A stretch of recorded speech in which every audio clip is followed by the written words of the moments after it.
Well, hello everybody, Marky Billson here, host of Tri-Cities Sports Now, and it is D-Day for the Elizabethton twins. That's right, I am your voice of choice for a new generation of Tri-Cities sports fans, and the reason why is because I've got a take on a story happening today that nobody else in the media that I can find has. Because you see, today is the last day the city of Elizabethton reportedly will approve funding for the renovation of Joe O'Brien Field.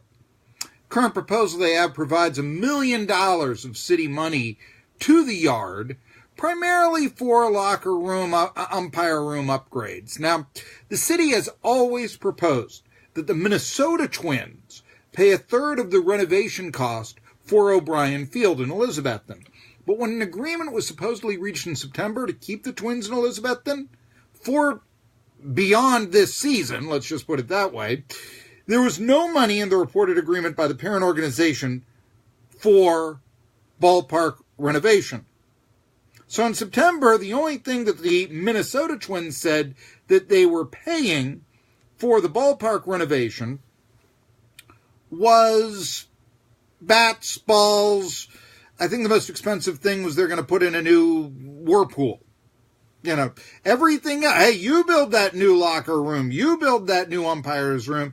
And the city of Elizabethton always said, wait a minute, we want the Minnesota Twins to pay a third of the costs. Which, by the way, the cost of the entire project of O'Brien Field renovation, I found that it varied from finally what they said in September, $1.5 million.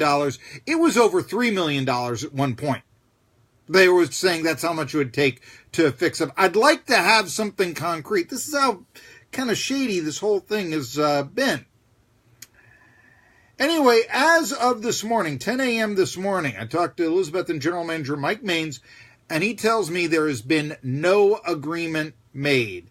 And though he would not be directly involved in negotiations one way or the other, a general manager in the Appalachian League, their job a little bit different than, say, certainly a general manager in the major leagues, which is about basically organizing a roster. Well, Maines is traveling out of the area today. He's in Charlotte to attend a funeral. That's the general manager of the team on D-Day for the Elizabethton Twins. Doesn't look too promising, huh? Now, I got to tell you the truth. I have taken a pox on both their houses mindset to both Elizabethton and the Minnesota Twins because of the way they've both handled this situation with figures for renovation. Like I said, original. There were times they say $1.5 million is what it's going to take to refurbish the ballpark. There were plans of like $3 million, more than $3 million during the summer that we would hear. It's, I think, part of a tight-lipped and often dishonest attitudes towards negotiations, and I put the blame on both sides, both the city of Elizabethton, their political leaders, and the Twins. Frankly, I can't get any of them to return a phone call. I've had the mayor of Elizabethton, Kurt Alexander, renege on an interview agreed to in person following a city council meeting that I attended. I said, hey, I'm Marky Billson, 1420 NBC Sports Radio Tri-Cities. I want you on a show, talk about the Elizabethton Twins situation. Yeah, I'll do it tomorrow at 1:30. Call them up. Not there. And never oh, I'm sorry, I was called away, let's reschedule either. And that's been par for the course.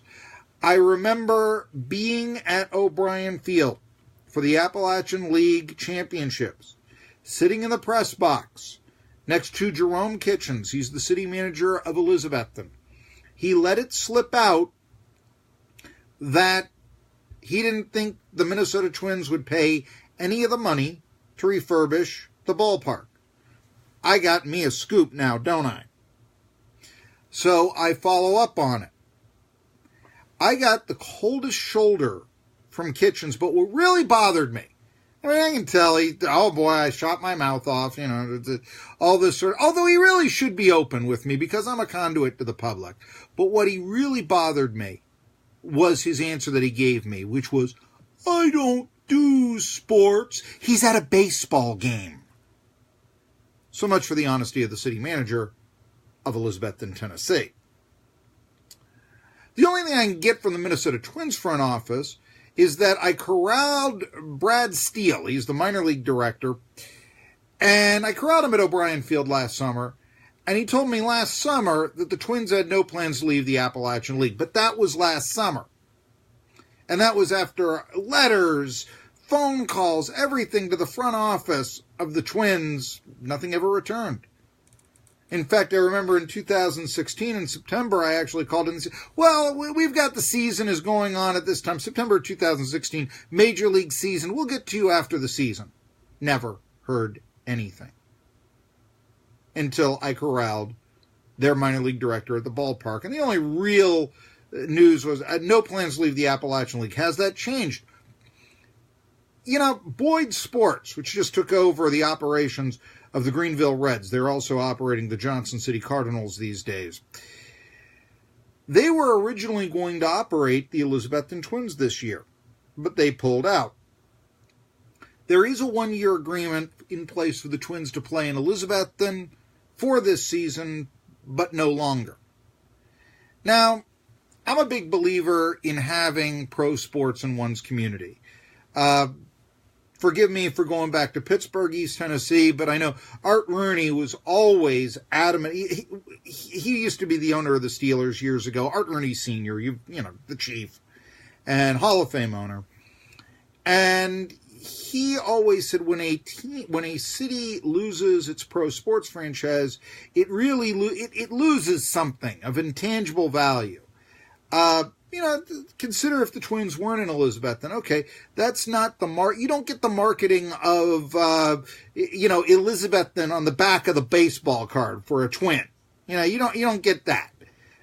You don't get, the listing in Baseball America, that sort of thing. You know, there is attention that you get from being the Elizabethton Twins, from having Elizabethton's name known to anyone who's ever looked at a minor league baseball stat sheet or standings board or anything like that.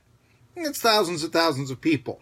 Question, though, is, to what practicality does that have? Yes, I understand that, Green Bay wants the Packers so that they can be called a big league city. But what do the Twins really give Elizabethton?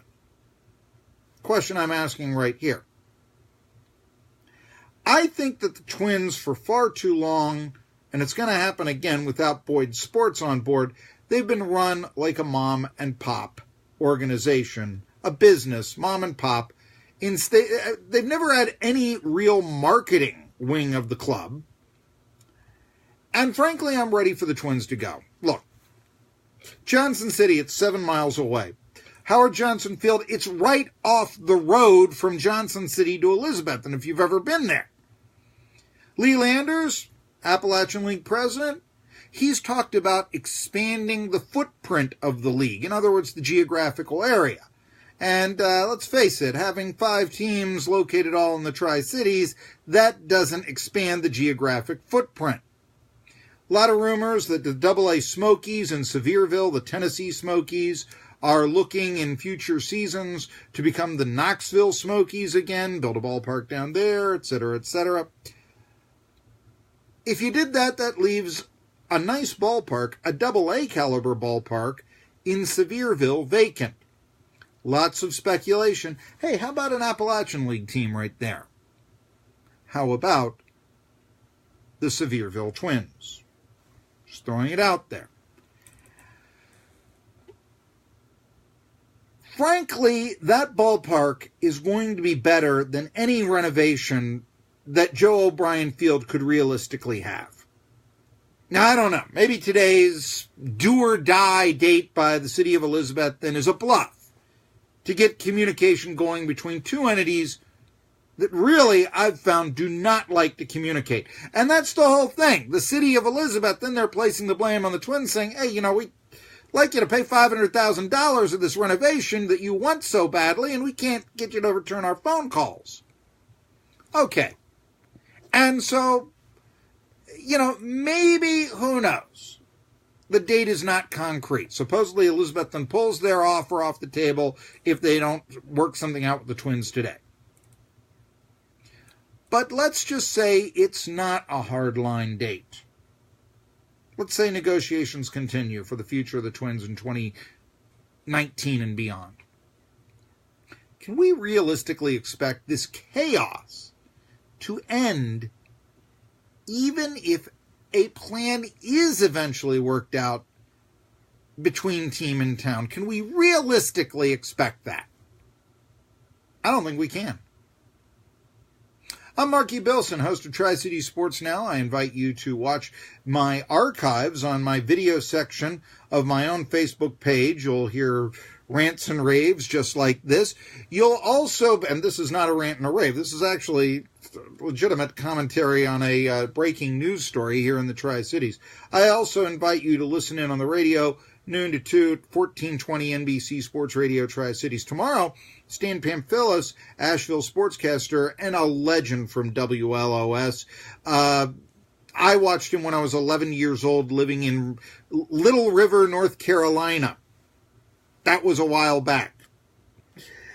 But anyway, Stan Pamphilis will be joining me talking about the Southern Conference basketball tournaments that, of course, held in Asheville, and everybody likes it when they are held in Asheville, it seems. So that is going to be on tomorrow's program. Also, have more take on what's going on with the Twins. We'll have more takes on everything of local and national. I've even got a couple of real good college football stories, including, could the Georgia Bulldogs quarterback situation next year, where they got two pretty good ones to play, actually work in their downfall? Much like a quarterback controversy can. I'm Marky Billson.